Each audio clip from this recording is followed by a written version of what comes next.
Good morning world. चलिए कहानी शुरू करते हैं। तो हमने लास्ट में देखा था कि तेहांग ने मतलब अपनी पढ़ाई भी पूरी मतलब पढ़ाई भी स्टार्ट कर दी थी और अपना बिजनेस भी, क्योंकि वो उसको पता चल गया था कि बिजनेस कैसे करना है। हमारा भी तेहांग बहुत ही ज़्यादा मतलब शार्प माइंडेड था। उसको बहुत अच्छे से लोग क्या चाहते हैं, कि लोगों को क्या अच्छा लगता है, वो जान पाता था। तो इसीलिए ना वहाँ पे विंग तेहंग ने सारी चीज़ों को बहुत जल्दी से कैच आउट कर लिया था और बहुत जल्दी से उसने काम शुरू भी कर दिया था अपने लिए। और गाइस, हमेशा से ही लोग मत बोलते हैं कि लो प्राइसेस में क्वालिटी कम हो जाती है। हम लो प्राइसेस में अच्छी क्वालिटी का खाना देते हैं तो ना वो जगह बहुत ही जल्दी फेमस हो जाती है, क्योंकि हमेशा से चीप फूड बहुत ही ज़्यादा ही क्राउडी हो जाता है। तो हमें भी वही पसंद है। तो तेहंग ना वही मतलब थीम पे चला था। उसके पास मोमोज थे, उसके पास डम्पलिंग्स थे, चिकन फ्राइज, मतलब बहुत ही ज़्यादा कंफर्ट, मतलब बहुत ही लो प्राइसेस में, और उसका अच्छा खाना भी था। हमारा तेहंग बहुत अच्छे से कुक रखा हुआ था, और ना तेहंग ना मतलब सारी चीज़ों को बहुत अच्छे से हैंडल कर रहा था, क्योंकि तेहंग बहुत ही ज़्यादा शार्प माइंडेड था। तो ऐसे उसके दो तीन साल बीत जाते।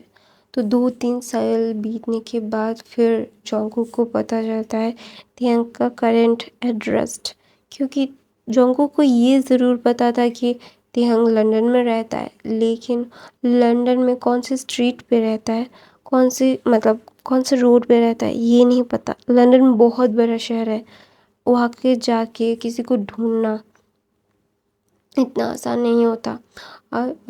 रेत में एक सुई ढूंढने के बराबर।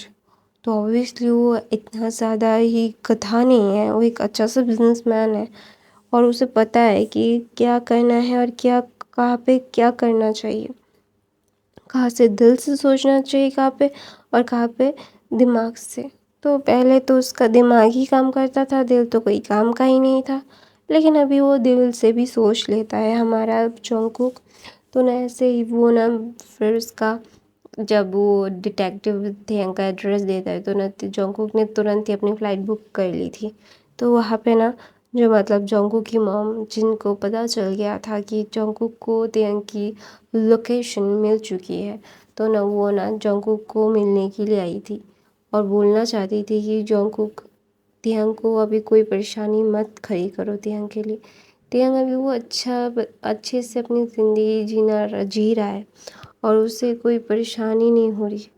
अभी फिर तुम जाके उसको परेशान करोगे तो उसकी लाइफ बहुत ही ज़्यादा मेस हो जाएगी। अभी वो तुम्हारे पास आना होता तो वो तीन तीन चार सालों में 2 सालों में आ जाता, लेकिन वो नहीं आना चाहता। जोंगकुक, तुम ज़ोर ज़बरदस्ती करके उसके अपने पास नहीं रख सकते। तुमने अपनी मर्ज़ी से उससे तलाक लिया है। तो ना वहाँ पे जोंगकुक बोलता है, मैंने लिया नहीं है मॉम, मैंने वो साइन कर चुका है, लेकिन मैं साइन नहीं किया है, मेरी साइन अभी तक नहीं हुई उस पेपर्स पे। तो ना वहाँ पे जिन बोलते हैं, साइन कर दो ना, तुम अपनी लाइफ को उसके साथ क्यों जुड़ना चाहते हो, उसकी लाइफ को क्यों बर्बाद करना चाहते हो। तुम अभी उससे ऑब्सेस्ड हो गए हो, अगर फिर से वो तुम्हारी ज़िंदगी में आएगा फिर तुम ठीक वैसे ही उसको ट्रीट करोगे जैसे पहले करते थे। तो ना जो को बोलता है, नहीं mom, I am not repeat my self, मैं अपनी गलतियों को रिपीट नहीं करूँगा, आई रियली लव हर। तो बोलता है, प्यार, तुम प्यार नहीं करते, तो प्यार का नाम बदनाम मत करो जोंगकुक। तो ना जोंगकुक बोलता है, मॉम, क्या आप मुझे समझती नहीं हो। तो ना वहाँ पे जिन बोलता है, मैं तुम्हारी मॉम हूँ, तुमसे ज़्यादा मैं तुम्हें समझती हूँ, इसीलिए बोल रही हूँ कि उसको जाके परेशान मत करो जोंगकुक, डोंट गो देयर। तो ना वहाँ पे ना जोंगकुक बोलता है, मॉम, बहुत हो गया, आपकी मैंने बहुत सुनी, मैंने अपने आप को बहुत रोक के रखा है इस दिन के लिए, और अभी उससे मुझे पता है वो अभी कहाँ रहता है, तो मैं अभी उसको मैं उसको मतलब अकेला क्यों छोड़ूं। अभी वो मेरा ओमेगा है और वो मुझे मेरे पास चाहिए। तो ना वहाँ पे बोलता है, तुम अपनी ज़िद में उसकी ज़िंदगी फिर से नरक करने जा रहे हो जोंगकुक। तुम्हें पता नहीं कि तुमने क्या किया, उसके साथ क्या क्या किया है। तो ना वहाँ पे जंगकुक बोलता है मुझे पता है मॉम, मैं उसका इसलिए तो ध्यान रखना चाहता हूँ। तो ना बोलता है तुमने उसको मेंटली कितना टॉर्चर किया है, फिजिकली कितना टॉर्चर किया है, उसे सब याद होगा जंगकुक। डोंट गो देयर, तुम्हारे लिए ही मुश्किल हो जाएगी। तो ना जंगकुक बोलता है अगर मेरे लिए मुश्किल भी हो जाता है ना mom, I really don't care. अगर मेरे लिए मुश्किल होगी, अगर वो मेरे पास आता है तो वो मेरे लिए ज़्यादा बेटर होगा। ऐसा बोल के जंगकुक वहाँ से चला जाता है फ़्लाइट के लिए कि वो उसके अपने खुद के जेट है, तो उसके जेट के लिए मतलब उसके खुद के प्राइवेट प्लेन की तरफ जाता है। तो ना वहाँ पे जीन बोलता है शिट, मैं नहीं चाहता कि मेरा बेटा जाके इस बच्चे की ज़िंदगी बर्बाद कर दे। मैं नहीं चाहता, I really don't want this, because इसकी वजह से उस बच्चे की ज़िंदगी कितनी ज़्यादा ख़तरनाक हो सकती है, कितनी ज़्यादा मुश्किलात हो सकती है। मुझसे अच्छा कोई नहीं जान सकता। मैं अपने बच्चे को बहुत अच्छे से जानता हूँ। मैं अपने सेल्फिशनेस के चलते एक बच्चे की ज़िंदगी ऐसे बर्बाद नहीं कर सकता। वो किसी को फ़ोन कर रहा था, लेकिन वो इंसान फ़ोन उठा नहीं रहा था। तो ना वहाँ पे ना बोलते शिट तिहंग, just pick up the call baby. तुम अगर मतलब मेरा फ़ोन नहीं उठाओगे तो तुम्हारे लिए ही ज़्यादा मुश्किलात होगी बच्चा, उठाओ। तो हमें पता चलता है जब तिहंग ये कंट्री छोड़ के जा रहा था, ये प्लान उनका और विंग का नहीं, तिहंग का नहीं, ये जिन का था कि इस कंट्री से बाहर चली जाओ। क्योंकि उन्होंने देखा था कि उनके बेटे के लिए मतलब पूरा का पूरा ऑब्सेशन हो, मतलब आँखों में, लहजन की आँखों में दिख रहा था। लहजन की गलती यही थी कि वो अपने ऑब्सेशन को समझ नहीं पा रहा था। तो इसीलिए ना इसी बात का मौका जिन ने उठाया और तिहंग को यहाँ से भी दूर भेज दिया। तो वो ना मतलब जब तिहंग को दूर भेज दिया था, तिहंग की लाइफ को उसने ही जिन ने ही सॉर्ट आउट किया था। और जिन को पता था कि तिहंग की मेडिकल हालत कितनी ज़्यादा बुरी है, और अगर फिर से उसके साथ ऐसा कुछ होता है तो उसकी जान भी जा सकती है, जान चली जाएगी। इसीलिए ना मतलब मतलब जिन ने ये सब कुछ किया विंग को, सॉरी, जंगकुक को रोकने के लिए। क्योंकि गाइस मेरा गला बहुत दर्द कर रहा है, मेरा गला इतना ज़्यादा मतलब ख़राब है।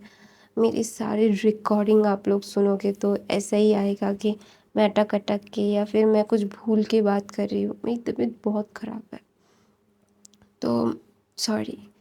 तो ना वहाँ पे जंगकुक बोलता है मे बाय बेबी, मेरा इंतज़ार करना, मैं तुम्हारे पास जल्द से जल्द आने की कोशिश कर रहा हूँ, तुम्हारे पास मैं आ जाऊँगा, don't worry, I really love you, I can't live without you, you gonna be a mine, तुम मेरी बाहों में होगे सिर्फ 12-13 घंटों में, तुम मेरी बाहों में होगे जो तिहंग। I am really coming, I am really coming नहीं, आई एम जस्ट कमिंग। मैं क्या बोल रही हूँ, मेरा मेरा दिमाग ख़राब हो गया है शायद। तो ना वहाँ पे जंगकुक ने सारी चीज़ें बातें कर रहा था। जंगकुक जब ये सारी बातें कर रहा था तो ना उसका फ़्लाइट 7-8 घंटे के बाद लैंड करता है। फिर जंगकुक ना उस प्लेन से मतलब कूद के ही बाहर आ जाना चाहता था, लेकिन उसने शायद मतलब इंतज़ार किया प्लेन को रुकने का, दरवाज़ा खोलने का। फिर दरवाज़ा खोलने के बाद भी जंगकुक मतलब किसी चीज़ का इंतज़ार नहीं करता, वो दरवाज़ा खोलता है और बाहर चला जाता है। तो ना वो अपने सिक्योरिटी को बोलता है कि सारी चीज़ों को अरेंज कर दो और मैं अपने अपने ओमेगा को मेरे साथ मैं कोरिया लेके जाना चाहता हूँ, और मैं कोई भी गलती अभी बर्दाश्त नहीं करूँगा। मेरे ओमेगा के लिए हर एक चीज़ बेस्ट से बेस्ट होनी चाहिए। तो ना वो मतलब सारे सर्वेंट्स अपना सर हमें हिलाते हैं और बोलते हैं आपको जैसा चाहिए था हम लोग वैसा ही करेंगे सर, डोंट वरी। ऐसा बोल के ना सारे बॉडीगार्ड्स वहाँ से चले जाते हैं। पर सारे बॉडीगार्ड्स वहाँ से जाने के बाद ना लैंसन ना फिर सॉरी लैंसन नहीं जंगकुक ना फिर तिहंग के मतलब जो एड्रेस उसके मतलब क्या बोलते हैं उसको, उसके क्या बोलते हैं यार, मैं भूल गई फिर से। उसके डिटेक्टिव ने उसको दिया था, तो वो वहाँ पे ना चला जाता है। वहाँ पे जाने के बाद ना जंगकुक ना मतलब थोड़ा सा मतलब हेजिटेट कर रहा था, क्योंकि जंगकुक को पता था कि ये तेयंग का कैफ़े है। और ये कैफ़े देख के जंगकुक जस्ट वाव हो गया था। तेहंग का टेस्ट इतना ज़्यादा क्लासी, इतना ज़्यादा रिच, लेकिन बहुत ही ज़्यादा कंफर्टेबल मतलब था। हाँ, बहुत ही रिच था, बहुत ही ज़्यादा एनवायरनमेंट बहुत ही ज़्यादा अच्छा था, कामिंग था। लेकिन ये सारी चीज़ें, every single thing just gonna be a good, और लो प्राइजेस में था। और वहाँ पे ना सारे प्राइजेस एंड डिश के नाम मतलब बोर्ड पे लिखे हुए थे। अगर कोई आके मतलब मेनू पढ़ के बोलेगा कि ये बहुत ही ज़्यादा एक्सपेंसिव है, वो नहीं खा सकता, नहीं अफोर्ड कर सकता, तो वो नहीं चाहता था कि कोई भी एम्बैरस हो या फिर कोई भी उसके मतलब क्या बोलते हैं, कैफ़े के अंदर जाके बिना खाए बाहर आ जाए। तो इसलिए ना उसने सारे डिशेस के नाम और सारे मतलब प्राइजेस उसने लिख दिए थे। तो अभी ना विंग की सॉरी तेहंग की ये सारी कैपेबिलिटी को देख के ना जस्ट जंगकुक वाव हो गया था।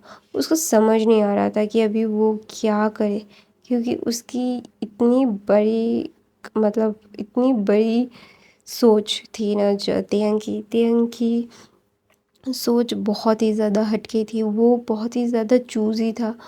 इसीलिए ना जंगकुक को पता नहीं था कि तेयंग को क्या पसंद है क्या नहीं, क्योंकि जंगकुक को कभी तेयंग ने अपने आप को दिखाया ही नहीं था। लेकिन जब अभी जंगकुक को तेयंग के बारे में अब न्यू न्यू चीज़ें पता चल रही है ना, तो ना वो बहुत ही लिटरली बहुत ही ज़्यादा सरप्राइजेस से भर चुका था। इसीलिए ना जंगकुक जब वहाँ पे बाहर में बैठा हुआ था, तो ना वहाँ पे एक इंसान आता है और बोलता है टेडी बेयर मैं आ गया, चलो मुझे मेरा बनाना मतलब strawberry sorry chocolate milk shake दो। तो ना वो अल्फ़ा बोलता है ऐसा, तो बोलता है मैं दे रहा हूँ, थोड़ा सा शांत रहिए, ऐसे चिल्लाओ मत ना यू कैट। तो बोलते हैं hey don't call me cat, I am your elder. तो बोलते हैं हाँ बूढ़े अंकल, बूढ़े दादाजी। तो बोलते मैं इतना भी बुरा नहीं हूँ टेडी बेयर। तो बोलते हैं हाँ तुम हो बुरे, एकदम ही ओल्ड मैन। ऐसा बोल के ना वो दोनों हंसने लगते हैं। तो ना तेहंग उस अल्फ़ा को चॉकलेट मिल्क शेक देता है। तो ना वहाँ पे जंगकुक जब ये देखता है कि तेहंग एक अल्फ़ा से इतनी हंस हंस के बातें कर रहा है, तो उसे ना बिल्कुल भी अच्छा नहीं लग रहा था। उसे बहुत ही ज़्यादा ना मतलब अनकम्फर्टेबल लग रहा था। वो बोलना चाहता था कि तेहंग you gonna be your mind, तुम ऐसे किसी के साथ बात नहीं कर सकते, तुम ऐसे ही नहीं बोल सकते किसी को, तुम मेरे हो, तुम्हें मेरे पास ही रहना पड़ेगा और तुम्हारे पास कोई और ऑप्शन नहीं है। You have a no option on that, तुम मेरे पास ही रहोगे और मैं तुम्हें अपने पास रख के इस दुनिया से छुपा लूँगा। ये दुनिया तुम्हें मुझसे दूर कर देगी। पता है ऐसा ना वो साइको की तरह जंगकुक बिहेव कर रहा था और अपने आप से ही बात कर रहा था। तो ना वहाँ पे तेयंग बोलता है कैट मैम मैं अभी बहुत थक गया हूँ। तो बोलता है हाँ थकने ही वाली है, तुम कॉलेज करते हो, स्टडीज़ करते हो, फिर यहाँ पे आके कैफ़े में काम करते हो। मैंने कितनी बार बोला इतनी ज़्यादा हार्ड वर्क करने की तुम्हें ज़रूरत नहीं है, लेकिन कोई मेरी बात तो सुनता ही नहीं है। हर किसी को तो अपनी ही मनमानी करनी है ना। तो ना वहाँ पे बोलता है कैट प्लीज़ अभी नाराज़ मत हो ना, प्लीज़ प्लीज़ प्लीज़। तो बोलता है तुम्हारे प्लीज़ का क्या, अभी तुम्हारी तबीयत ख़राब हो जाएगी। तो तेयंग बोलता प्लीज़। तो बोलता है अच्छा ठीक है मैं तुम्हारी मदद करता हूँ, चलो जाओ थोड़ा सा आराम कर लो वहाँ पे बैठ के। तो ना तेयंग जाके वहाँ पे बैठता है और वो मतलब अल्फ़ा सब लोगों को मतलब कैब कॉफ़ी उसके ऑर्डर्स उसके मतलब चीज़ों को नोट डाउन कर रहा था और कैशियर में पैसे रख रहा था। तो ना वहाँ पे ना तेयंग बोलता है आई लव यू कैट। तो बोलता है आई हेट यू। तो ऐसा बोल के वो दोनों हंसने लगते हैं। तो गाइस मैं अपनी कहानी यहीं पे ख़त्म करती हूँ। आई होप आपको आज की कहानी पसंद आई तो मेरे चैनल को सब्सक्राइब, लाइक, कमेंट, शेयर ज़रूर करना। मेरे बाकी के फ़ैन फिक्शन ज़रूर देख लेना अगर नहीं देखा है तो। आई लव यू गाइस, और सब्सक्राइब नहीं किया तो वो भी कर दो। Bye bye guys, I love you.